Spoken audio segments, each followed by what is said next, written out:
The next play, yeah. Next up, CT, we got a special guest in the building, Rich Nijah. Woo! What's up, everyone? What's up, Rich? What's going on with you? I am great. How are you today? It's a pleasure to have you in the building. Thank you for coming in. Thank you for having me. Yes, you're welcome. So in all my interviews, I ask everybody to start from the beginning. So I want you to just tell the viewers a little bit about yourself and a little bit about your upbringing, where you come from, things of that nature. Woo! Okay. So my name is Rich Nijah, but you know, the rich came later on in life. It's Nijah. Okay. I was born in the Virgin Islands, in St. Croix, USVI. I was born in Christiansted, and I was raised in La Valley. Well, kind of, sort of. I was raised so many places in my life because my parents kept moving all over the place. But yeah, so, you know, I kind of grew up on, you know, a little island. Okay.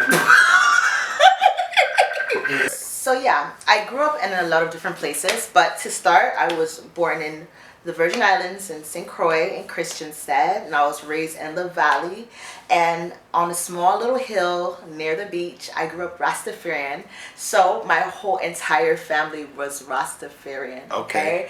And how did I get here? I don't know. But yeah, I got here some way. Okay. How was it? How was it like growing up with a Rastafarian family? Strict AF. It was strict AF. Like, I was Rastafarian. Like, I had to cover my hair. I had locks. I went to the Taba. I was praying and singing, you know. I was always an entertainer, so anywhere I go, like, even when I was in the Taba, you know, when you're going, like, when you're Rastafarian, it's not much of, like, a church, like, to where there was a choir and stuff, but, like, we were all singing together, and I always, you know, was the youngest female. Well, they called me the princess of the church. Yeah. So yeah, I grew up Rastafarian. I was raised in Africa for a large portion of my life. I was raised in Ghana, and you know, I graduated from high school in Ghana, and all throughout this I was going back and forth from Connecticut to Atlanta. Like those are basically the places that I was circulating through my whole life. So how did that come about? You going from the Virgin Islands to Africa to Ghana? That was all my mother. Like my mother, like for her traveling all over the place, I never really sat and asked her why she traveled so many different places so frequently. Because like I've been to so many different high schools, I've met so many different people. All my friends are different. Like I have friends all over the world that are just all different. And I think that's why I'm just so different myself. Because like I just had the luxury of seeing life from so many different points of views. You know what I mean? Okay. So yeah. I could relate to that. I got friends from everywhere. I haven't lived in different places so much, but the spaces I've been in, there's been people from Korea, all types of people. Africa, China, England, Scotland, Wales. I never knew it was a country named Wales. You know what I'm saying? So, I know now. Yeah, exactly. Yeah. So I could relate to that. So how did you feel being young, traveling and moving to these different places? It was a lot, you know, because it's like every time you started to like someone or you like something or you got used to something, you're just like detached from it.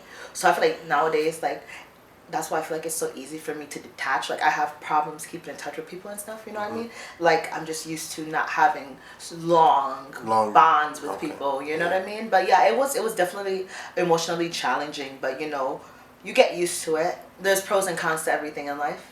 So how did you settle here in CT, you know? So it's kind of weird. Like, so my dad lives in Connecticut. My mother was a traveler. My dad has always been stable in one spot his whole life, so I always went back and forth to Connecticut to like visit his side of the family. Okay. And this time around, I just, you know, I've been here probably like 8 or 9 years. And, you know, I was in Africa, you know, I finished high school, you know, I was trying to find a job. I couldn't find one. You know, it was so hard finding a job. It's like in Africa, there's no such thing as finding a job like that. It's either you're going to go to school and have like a legit career, or you're going to be an entrepreneur. And being an entrepreneur takes like, you know, some kind of startup capital, or you like literally just grinding it out. Yeah. Like to get like a job, like how in America you can make a living off of having a 9 to 5. Like you could, if you wanted to live very, very basic and work very, very hard for very long hours, you know? So, you know, I was getting out of high school. I was in a bad relationship. I was depressed. You know, I was just like, everything was just like so like not going right in my life, you know. I wanted to do music. I didn't have money for studio time.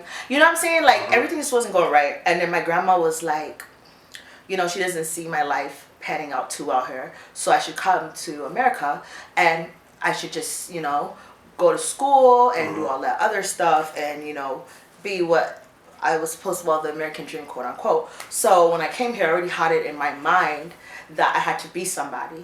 You know, it was like already in my brain, like, okay, I'm not coming here for like, just to like look at the sky. You know what I'm saying? Yeah. You know what I'm saying? I'm coming here. Because I had duties to take care of. You feel me? Yeah. So yeah, then after that, you know, I came here. You know, it was hard as hell getting a job. You know, I had to lie on my resume a bit. But after that, you know, I just started, you know, so I stayed in America. My first job was at Ruby Tuesday. Okay. I saved up all my tips. I went to school to be a medical assistant. And then after that, I got my CNA. And then I just kind of bounced back between the two, back and forth, whichever one was hiring. And then, you know, I'm talking a lot, huh? No, it's fine. It's fine. The viewers want to know this. Yep, rich Nijah fans, they want to know these things. Yeah, I'm talking a lot, huh? No, okay. So yeah, so I saved up my tips, you know, I went back to school and I got like a certificate course. And, you know, it kind of made me lazy because I was like out of minimum wage like overnight, you know, I was just making good money. I didn't have any kids. Well, I still don't have no kids. I have nothing to worry about by myself. So I just kind of stayed doing that. And then music was always something that I wanted to do, you know, but due to life and a lot of things happening, I was not able to like literally focus on it.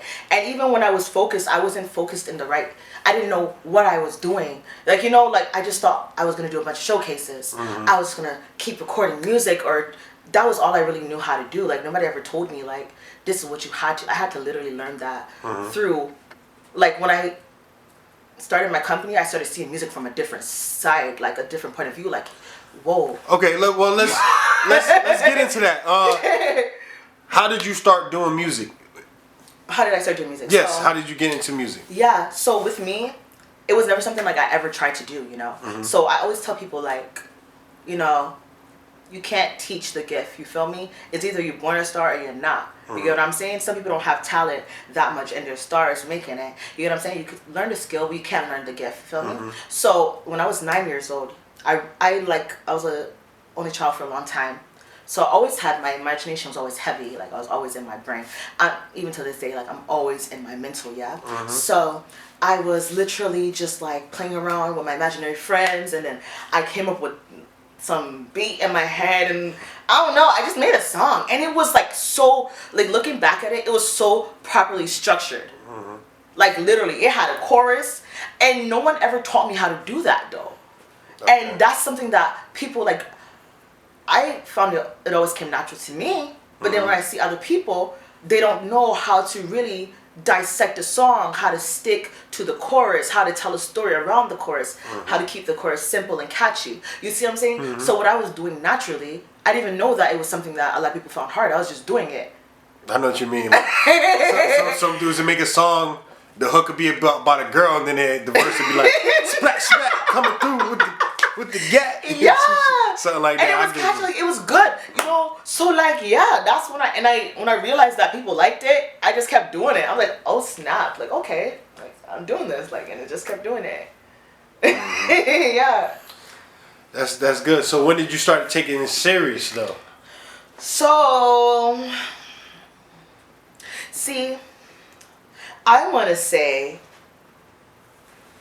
I was taking music seriously, I would say, because see, when I say serious, that means putting my all into it. Yes, that. I would say it's been about a year. About a year? Yeah. And I would say that it's only been a year. I've been doing music my whole life, Mm-hmm. but I always allowed things to get in the way of my music. I let men get in the way. I let relationships get in the way. I let drama get in the way. I let depression get in the way. You feel me? So it's like I'll do it, and then something will come up, and I wouldn't go as hard, or I wasn't chasing it how I should have been, like every day on it. You get what I'm saying? Yeah. But like for like the last year, literally, You've been going in. every day I'm thinking, like I have a schedule at home. I have a calendar. I have days to read. I have days that I'm supposed to be making content. I have days that I'm supposed to be outside. I structure my week down around like my work schedule and my dreams. So when I'm not working, what am I doing? You working on your dream. Yeah, if it's a Monday, I should be reading. Okay. If it's a Friday, I'm supposed to be outside. You feel me? I get what you're saying. Yeah. So you said a lot of relationships distract you. Yeah. What was your longest relationship? Cool. So that was like, so one thing, men always want to wife me though. Men always want to wife me, like, you know, I don't blame them because like women like me hard to find, you know. Yeah. But like the thing about it is like they always get it and then they start messing up. So all my relationships are kind of like around 3 to 4 year span. They all start messing up around 4 years. I think that's the length where you know whether you want to be with somebody for the rest of the time or you don't. They all start messing up around 4 about 3-4 years. That's when you kind of got enough learning out the person. You've been with them enough to be like, okay, yo, I want to be with this person for a long time, or I don't kind of want to be with this person. I think 3-4 years is a good enough time. Yeah. So. Yeah, they're all kind of like around the same time span, but I would say like my longest was my first. Okay. My first love. Yeah. Your first love. My first love. Can you tell us anything about that? Oh yeah, I mean he was bad as hell. Bad as in. He was sexy, like he was bad. Like when it comes to men, so like his looks. I got a type. Okay, you got a type. What's your type? So like I'm attracted to men that are smarter than me. That's the number one thing. Like, how much you got upstairs? Because I'm attracted to a man that is a man and that is better than me. You know what I'm saying? Like, so like, that was the first, like, he was just smart. Everything else comes after. Like, when you're mentally smart, that is just, like, so attractive. And, like, when you have manners, you know what I'm saying? Like, have manners, please. Thank you. How you doing? Good morning. Want some lunch? You feel me? Scene. Period. So who was the problem? He was, of course. What? I was about ready to marry him. He was fine too. He was real fine. But at the end of the day, it doesn't matter how fine someone is on the outside, or how much great qualities they have. It matters how they treat you. Okay. And the integrity of the person is what really counts. You get what I'm saying? Yeah, I get what you're saying. Period. So if he spent the block, no. Would you take? Oh no. I don't go back, man. You don't go back? No. What if one of your exes was better off than they were then? They're just successful. They're more everything you looking for. No. And they're everything you looking for that you ever. Me personally, before I leave a person, all right, it takes me, first of all, for me to leave you, I did some serious mental consideration from the Federation. All right, but I gotta work. Are you the same girl you were when you were 19? Actually, I'm the same person at my core. I would just say that I have developed different things along the way. Okay. Yeah. But I'm the same. I've always been the same person. But you know how life has a way of making you develop certain things around the way. Yeah. But that's about it. I like how you put that. Yeah. Same person at core, but you develop more as you. Yeah, I developed more. Like I'm definitely more calm. Like back in the day, man. You more calm? What? Wait, no. Do you know what I was doing back in the day? You more calm? What? Now I'm getting my old age. I'm just like this. Yeah. But you still got that energy, though. You still got that energy. No, but definitely more calm. Definitely more like, I don't know. It's just like all the things I said that I would never do, I'm actually doing. Like home, sleeping early, wanting to sleep. Like back in the day, man, I was outside. You know, now I'm just like, oh, I'll see you guys later. I gotta read my book on music. Getting older, huh? Yeah, Getting you know, older. it'd be like that though. All right, so CT All Stars. How did you come about CT All Stars? How did you come up? So yeah, so basically, how that happened. There's a guy named Jared Scott, you know, and he basically had a space, and he wanted to support me as an upcoming artist, and he said, hey, you know, I can let you have this spot to do all your music all night long. And I'm just like, really? Yeah. Sorry, let's keep going. Yep. Okay, so I was just like, really? Okay, cool. So then as I was thinking long and hard, I was like, well, can one of my friends be on it too? Like, you know, I wanted to extend the opportunity to other people. He was like, yeah, it's my space. I can do whatever I want to do. And then it just kind of happened. And I was just like, why don't I just have like a showcase, you know, for everyone to showcase their talent. And then I was looking for a name. Like, I couldn't find a name. I was like, because it was during December. I was like, winter something something. That didn't sound right. Like, it just, I wanted something, a name, because I didn't know if I was going to be doing it like recurring or if I wanted to do it like once a year. I didn't know how often I wanted to do it. So then I was looking for a name, and it came to me, CT All Stars, and I was like, wow, that sounds dope. So the first night of my show, like I told you, everything I do, I'm a visualist, and it has to be, I'm more or less like a mini Michael Jackson, right? So I'm thinking about every little thing. So instead of just it being a basic showcase, I wanted it to be an experience. So then I called DJ Sima, who had a radio station. I was like, oh, DJ Sima, I want you to come through. I want you to give the artists that are here interviews on your radio station.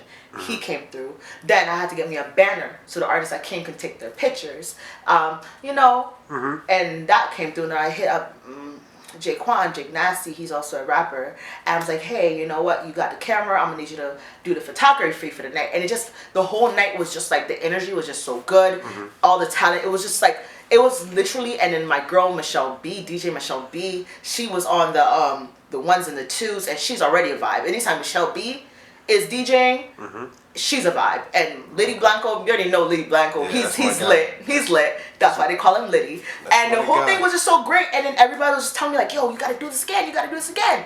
You know. And then from that, I just literally like just took that, and then I just started building as I go. Nothing was premeditated. It was all me just improvising as I went. And along the way, I met so many dope artists. You know, and it's like, yo, like, literally, I realized that what I was doing, like, how I did it was different than everybody else. Like, yo, I'm out here making commercials for this shit. Like, what's your vision for CT All Stars? Oh, okay. So we gotta have a building, and it's not gonna be like any old building. It's gonna be like a 3-story building. It's gonna be like the mecca of music in Connecticut, and we're gonna have bunch of different studios up in there. We're gonna have showcases every Friday, every Saturday, whatever. We're gonna have a pub, a bar. Literally, it's gonna be something like Webster Theater, but better. And any big artist, any major artist that wants to come through Connecticut, gonna have to come through CT All Stars, and it's gonna be one in every city. So don't worry, we're coming for you. Hopefully next up CT can get that news contract with them. Yeah, and with y'all, we can do the news. We are coming for you. You know what I'm saying? Period. Definitely. Yeah. So when was your first time ever performing? I really can't remember, man. I've been doing this so long. I'm really like a vet low key, but I'd be all over the place so it don't look like it. But I've been performing for a minute, man. I can't even remember. I really can't remember. Okay, all right, that's fair enough. Yeah. You've been doing it for so long, you can't remember. Okay. Yeah. Well, what's you got coming up new? Any new projects that the people, the fans should be on the lookout for? Of course. So, personally, as a musician, I just released my single and my music video. Shout out to Drip Lab Photography, BZ Aquino, and Iris Films for sponsoring my entire video and for giving me the video of my dream. And shout out to all of the amazing artists. Can I shout out some people real quick, man? Oh, do your shout outs. Do I have my shout outs, please? Because damn, this is going to be long. If I do a shout out, see, you know, I hate doing shout outs because if I miss one person, they're gonna be in my inbox like, you didn't say my name, so let me not do that. But no, that's fine because we're gonna do multiple interviews. You come back, shout them out again. You know, you're always welcome back. Okay. You can shout them out on part 2. All right, cool. You know so what I'm gonna shout out the ones that just come to my head right now. If I miss you, I'm sorry. Shout outs to the official CT All Stars, November, Nazareth, Tyrell, Relly Rel, Ty Bev, Trow World, Kennedy One. Shout outs to Michelle B, Hemi Shakur, Nola Darlin, Storm Bigavelli. Who else came? Jose de la Music, Chamo Vega. Oh God, man. My JetX, my partner, P Voice, my business partner as well. You know, yeah, that's all I got on top of the head, but I'm sure there's really more. But yeah, shout out to all of the individuals. Kimali, the dancer, shout out to you. Shout out to everybody who actually came through to make my video what I wanted it to be. And like I said, nowadays people always like say Connecticut don't support, Connecticut don't do this, Connecticut don't do that. But I don't have that story personally. Yeah. It takes a minute to get the support, but it comes. Gotta get the support. You gotta put your work in. You can't just sit here and drop a song and say Connecticut don't support. You gotta show Connecticut that you really serious about what you're doing. Feel me? Because like my people support me and I appreciate that. You know what I'm saying? So like yeah. Hopefully people could get that with me doing these interviews, that I'm serious with what I'm doing. I'm getting y'all artists in here. I'm having these conversations and we not just here. Facts. Bullshit. Shout out to Solo for having me here today because like I said, he could have been doing anything with his time today. Yeah, he outside, we outside, and we creating this content. Yes, facts. And we doing it for CT. We putting on. You know what I'm saying? Period. So yeah, shout outs to everyone who came in and made that video a success. It literally, I always wanted a video that looked like Pop Smoke on Welcome to the Party, man. When I saw that video, I was like, oh my God, I want a video just like that. Welcome to the party. Hey. I want the money. Yeah. That's what I wanted, yeah. So I got as close as I could to that, you know? Okay. So yeah, thank you guys for that. So yeah, stream my single, Rich Nijah, and No Boss is out on all platforms. The video just dropped. For the summer, me and my team are working on a road trip. So CT All Stars, we will be in New York and we will be in Atlanta catching these opportunities. So we will definitely be outside, and we have a music fair that is going to be coming up in May. So stay tuned for the music fair if you're an artist with that fire, with that heat, because I'm going to put people on my stage that have talent, not with a name. If you have a name, great. If you don't, I don't care. Let's make this show a memory. Okay, Period. let's get it. Let's get it. And I got another question, and all my interviews are also asked this. Fatherhood is dear to me, so I want your opinion on fatherhood. What it was like for you. Oh Lord. With your father. I know. You trying to have me? I know you travel back and forth from Africa. You trying to have me have the cause, bro? No, listen. I just feel like fatherhood is. You trying to make me get the call tomorrow, Nijah? No, is that what you think about me? You crazy? Yeah, that's what you're trying to have happen. Huh? You're trying to have me in the I don't know where the daughter's house is, but the daughter house, right? All right. No, cool. I'm not trying to get you in trouble. So you want me to talk? I just want you to talk about fatherhood. I'm literally like crying under these shades, bro. Okay, cool. So I feel strongly about fatherhood. I feel like in the black community, it needs to be highlighted more. We do have fathers out here, whether it's it's good or bad. Our experiences are experiences, period. And we just need to talk about it a little bit more. Fatherhood is dear to me, so I just want to talk about it, get your perspective. Yeah.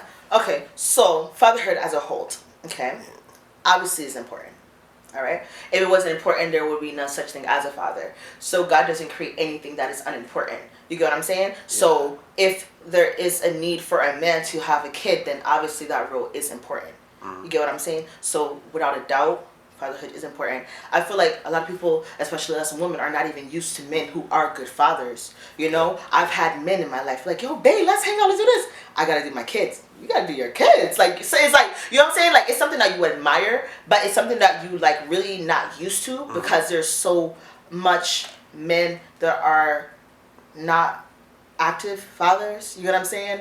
But I have to say though, recently I have been seeing maybe it's me personally, a lot of men doing better. Personally, I've been seeing it. I've been seeing a lot of men doing better lately. Yeah, I feel like that stigma that there's more absentee fathers is kind of like false in a way. Maybe there's a lot. I think the ratio is still off. Maybe but I think it's better. Maybe there's a lot of separated families, but I feel like most men are active fathers. They'll go running for their kids. I wouldn't say more. If it was a pie chart I would say 40%. In my perspective, if I could pull up, call 10 guys. Yeah.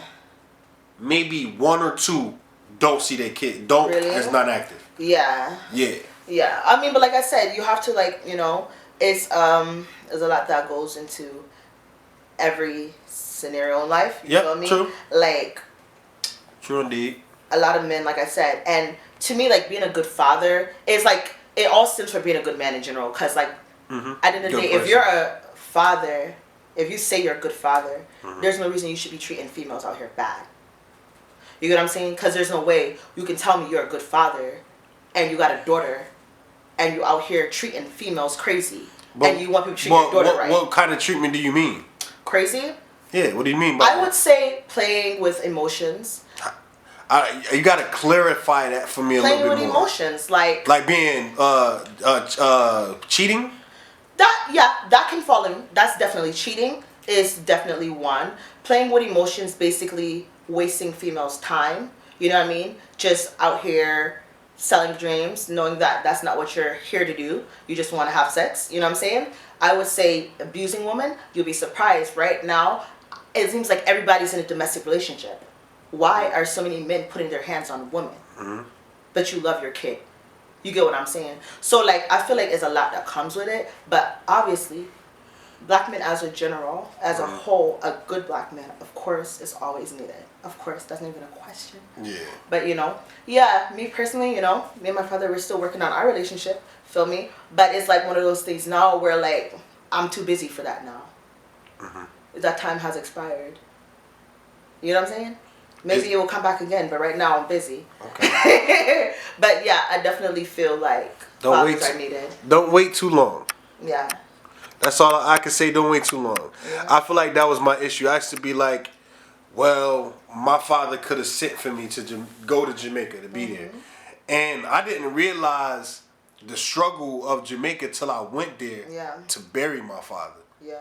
I didn't get the chance to have that conversation. Yeah, I didn't get a chance to have that conversation with him face to face. You get what I'm saying? Yeah. I had to go and bury him and see, like, okay, he was living through this type of struggle, so it was harder for him to just send for me. Period. So, you get what I'm saying? I mean, but that's a whole different, like I said, that's a whole different scenario. Of course, like, but I just feel like the thing is, fathers always feel like it's an option. Yep. And it's not, because a mother don't have an option. You know what I'm saying? You got to make it right with your kid no matter what. You get what I mean? Yeah. So, yeah. So, with a mother, it's either you there or you not. You feel what I'm saying? I mean, that's the same with a father. You either there or you not. Yeah, but some of them like to do the in and out thing. Like, I'm going to be a father for 5 years. You know what I get? Women say this all the time. Inconsistent. Yeah. I think that shows my point. Like, men will try to be a father at one point in their life, even if they wasn't there all the time. They didn't have it correct all the time. They're inconsistent ways. They'll attempt at one point. It depends on the person, the individual. Yeah. See, but that's not good enough. You get what I'm saying? Because if you're a mother and you did that as a mother, your kid will be in the orphanage or in DCF. You get it? It's either you're a mother or you're not. You get what I'm saying? Yeah and no, because think about the women whose mothers take care of the children for them, and they're grandmothers and stuff. Right? And then that's equivalent to DCF to me. Like, to me, you're just not a mother. I mean, that's equivalent to. But you're just not in the I think that's equivalent to a man having a baby with a woman and then coming and going. A woman has a baby, then brings it to her mom, and then comes and goes. Exactly. It's the same exact thing. And that's not cool. Yeah, neither of it is cool. That's not cool, because a lot of people like that. Because I meet people like that. Like, oh yeah, my grandmother raised me. My grandmother was like my mother. You know what I'm saying? Yeah, a lot of people. So it's like, when it comes to parenting, I should just say in general, either you're a parent or you're not. Yeah, it's either you're a parent or you're not. Yeah. And a lot of people, You know why I don't blame a lot of people? Because a lot of people be having kids young. Yeah. Like, thank God I ain't have my kids till I was 22, Thank God which I is ain't still have young. my kids till I'm about to be 40. You know what I'm saying? So you funny. So you still ain't dropped. I'm gonna come over here. I'm 40 years old. Like, Nora, You gonna have an only toddler. Period. All the our last kids egg. The final egg. Not the final egg. The final egg. Talk about you outside. The final egg. Let me not say that. Ooh, If you had power. if Where's you- the power? I take that back. If you had a kid, what would you want? A boy or a girl? A boy. You want? Okay. Oh yeah. Why would you want a boy? Because I'm gonna raise my son to be a man. Okay. And he's gonna have a father. Okay. But I'm gonna still raise him to be a man, low key. Okay. We're gonna both teach him how to be a man. Yeah. All right. That's right. My son is gonna be spoiled, Nor. Raise that black queen. My son's gonna be spoiled. That black king, man. Hello. The world's gonna stop for my son. The world. So you didn't plan on having kids? Nope. Nope. No, I don't got time for that either. Just focus on your career. Yeah, because I feel like when women have babies, majority of their dreams goes to the baby. You know what I'm saying? Yeah. And I don't feel like that's fair to you because the child is gonna grow up and have their life, so you have to have your life too. And if I know me as a person, if I have a kid now, all the stuff I'm doing is gonna be probably just not gonna happen anymore because I don't have time to raise a kid and do this and live. You know, so either my dreams or a kid. Mm-hmm. So I'm choosing my dreams. Then I'll have the kid later. I don't agree with that. You don't? No, because I got 3 kids and excuse my language, I'm making my dream work right now. Yeah, that's balancing. fine. But like I said, me personally though, is different for a woman though. Because now I have the baby. Like that's my baby. I mean, you know what I'm saying? it just depends if you have a child with a man who's just as considerate of your time as well as his. Yeah. You know what I'm saying? But it's not even gonna And be it like balanced. about that at that point. Because I'm gonna feel like in my own brain that I have to do this for the baby. Like I'm gonna feel like I have to be there. Like whether he says, "Hey, I'm gonna watch the baby" or not, I'm gonna feel like I want to be with my baby. But you gonna want to make an income still, right? I mean, yeah, but like it would literally be my income, the baby, or music. Cause how I am, how my life is set up now, Yeah. I don't have time for much. You get what I'm saying? Yeah. So the time that I'm using to do this would go to my kid. Because I'm busy. Yeah, yeah. You know what I'm saying? So one was But some people balance it. I don't know how. Like my sister, I don't know how. People balance it. It would. I don't know how. You will. It will work out to where you can figure out how to balance it. Yeah. You get what I'm saying? Like I'm overwhelmed. It may some things may slow down. Like you may have to take that hour reading time, turn it to a half hour. You may have to take the 2-hour studio session, make it an hour. Exactly. You get what I'm saying? Something like that. Yeah. It may have to just be a little bit of changing around. Yeah. And then if your music take off, if CT All Stars take off, y'all get the building. Okay, when it takes off and y'all got the building, you're not gonna put all that to the side just because you have a child. That's the same as you gotta go hard for your child. So your child can have this in the future. Yeah. This could be. But I just know how I am. I'm very one-track minded. Oh, so I don't know how. I'm not good at time management. Like that's one of my downfalls. I suck at it. So I'm like the type of person that I'm just giving my all. That's not true. Today you was on time. Yeah, I mean, of course, you know what I mean. Like when it comes to bits, I'm on time. But like dividing my attention all over the place, man. Nah. Can't do it. Can't do it. Nah, not really. Not really. I'm not good at that. That's good. I mean, you're not a player. Nah, I don't have time to play. That's a lot of energy, man. I was a polygamist one time in my life. That was too hard. You was a polygamist? Tell us about that. That was way back when. when. Had a little polygamous journey in her life. That was way back when, yo. Okay. But yeah, that's too hard, man. You was a sister wife? No, they was brother husbands.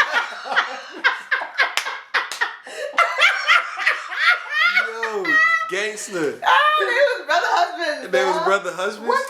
Say word. What? Don't nothing make more money than polyandry, okay? Yo. Don't nothing make more money than that. How was that possible? They knew each other. They was like cool with everything. So I mean, together. Was it together like you see the guys with the girls? So it wasn't like So one of them was still a virgin, you know. He was a church guy. He didn't want to have sex till he was married. The other one was like a street guy, hood guy, you know. So it was all working out for everyone. You feel me? Hold on. Let me get this straight. So I told you back in the day I was different.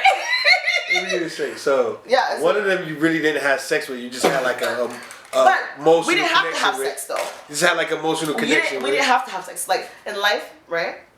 Some people you can literally have sex with them every single day. Yeah. And not have nothing with Nothing. them. Yeah. Some people you never touched before and you love them so much. Like me and him, our thing was different. Like that was my bae. Like emotionally, spiritually, we were like 100% connected.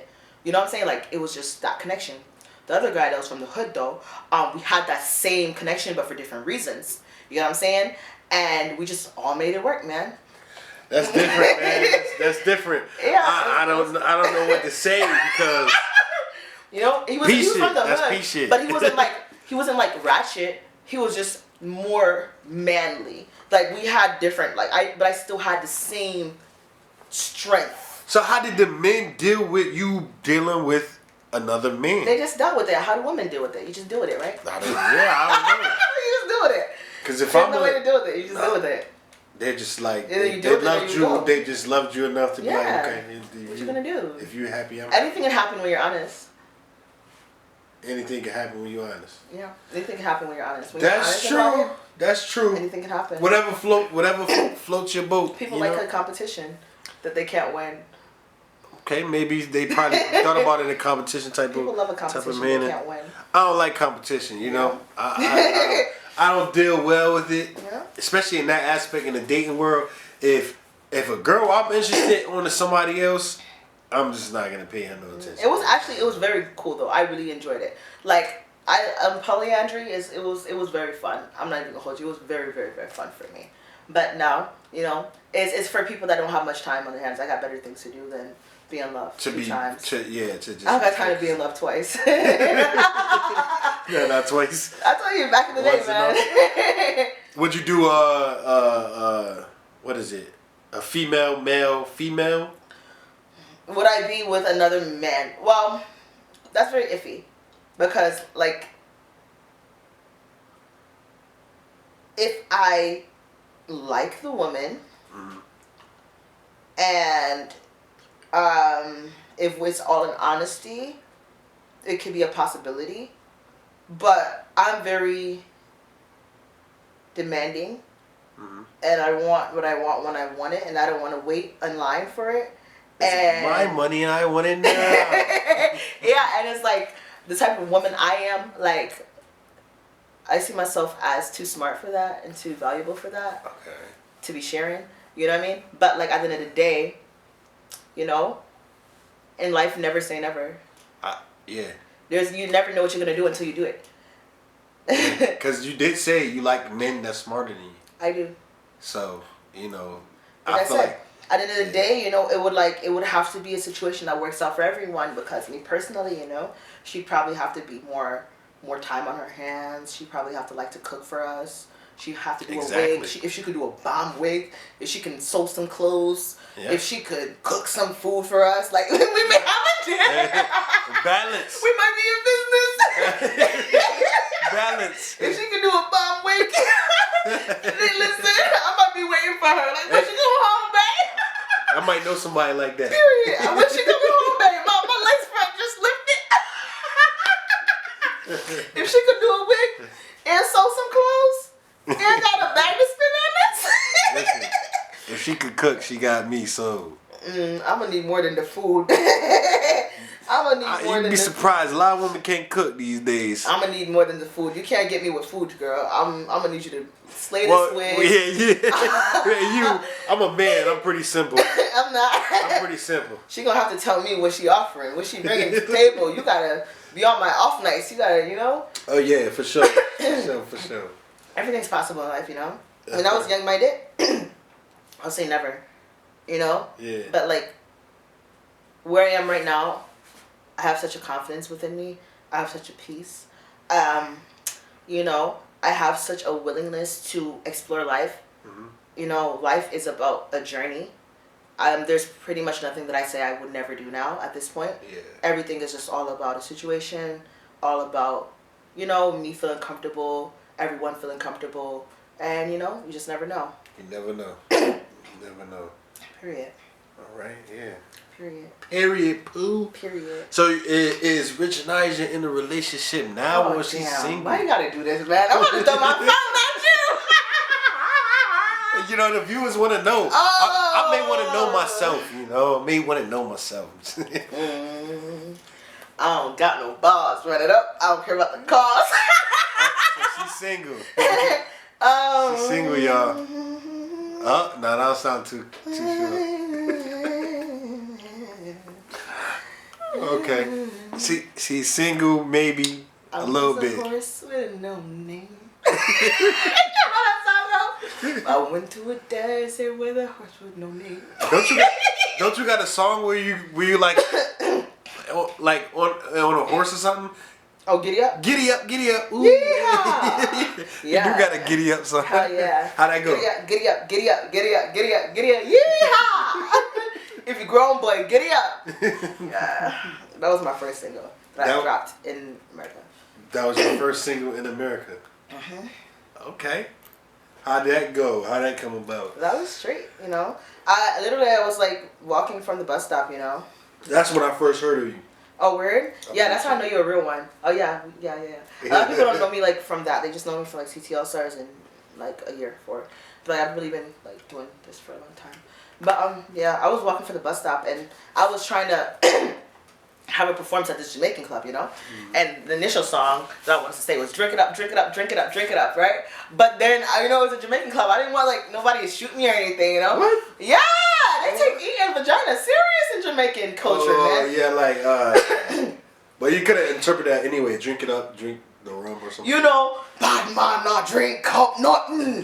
Next thing, boom, boom, boom, and I'm flying. Nah, I wasn't trying to have none of that. Man, that's cap. I know plenty of Jamaican niggas. I mean, of course, yeah, but they ain't gonna say it, you know.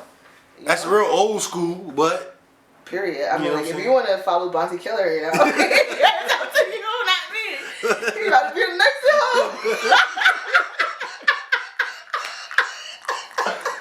That's up to you, not me, bro. Like, it is what it is. Like, you know, you can't force them. You can't force it. Yeah. I went to the desert, the horse with no name. What's your favorite song, Lauren? My favorite song? Yeah. I can't say I have a favorite song because I love so much music. For me, I can't say a favorite song, but a song that really get me every time I hear it is "Popcorn Love" by New Edition. Yeah, it's a song that it's for my aunt. Rest in peace. We used to call her Popcorn. So when I hear it, it just fills my heart. You know what I'm saying? I like that song a lot. Yeah. Tupac, Blasphemy. Can't Stand the Rain, New Edition. I can't stand the rain. No, that's Missy. No, okay. Can you stand the rain? That song? You don't know? No. On this perfect day, I know that I can count on you. Okay, your little vocals, okay. I'm about to put you in 60 Yeah, All-Stars. I got some vocals now. I'm going to put you on 60 All-Stars. I'll let you hear something. Write you a little song. I'll let you hear something when we take this off. Be my first artist, North Solo. Oh. Sign the CC All-Stars. CT All-Stars. Yes. They're trying to sign me. Yeah. Trying to sign me. Listen. Let's get it. Listen. But yeah, I mean, we outside.